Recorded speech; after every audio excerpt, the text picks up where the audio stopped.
নারী ওয়ানডে বিশ্বকাপের সময়সূচি চূড়ান্ত করেছে আইসিসি। ভারতে অনুষ্ঠিত এই আসরটি শুরু হবে ৩০ সেপ্টেম্বর।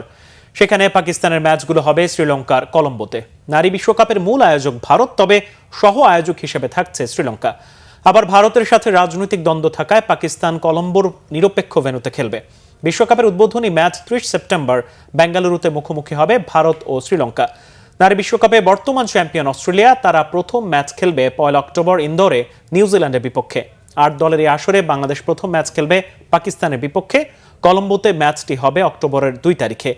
বাংলাদেশ কলম্বোতে শ্রীলঙ্কার বিপক্ষে ম্যাচটিও খেলবে, যা অনুষ্ঠিত হবে ২০ অক্টোবর। এছাড়া স্বাগতিক ভারতের বিপক্ষে খেলবে ২৬ অক্টোবর বেঙ্গালুরুতে। বিশ্বকাপ খেলাচ্ছে ইংল্যান্ড ও দক্ষিণ আফ্রিকা নারী দল। রাউন্ড রবিন লিগ পদ্ধতিতে হবে নারী ওয়ানডে বিশ্বকাপ। সেখানে প্রথম রাউন্ডে ৭টি করে ম্যাচ খেলার সুযোগ পাবে প্রতিটি দল। ২৯ এবং ৩০ অক্টোবর দুটি সেমিফাইনাল। বিশ্বকাপের ফাইনাল হবে নভেম্বরের ২ তারিখে বেঙ্গালুরুতে।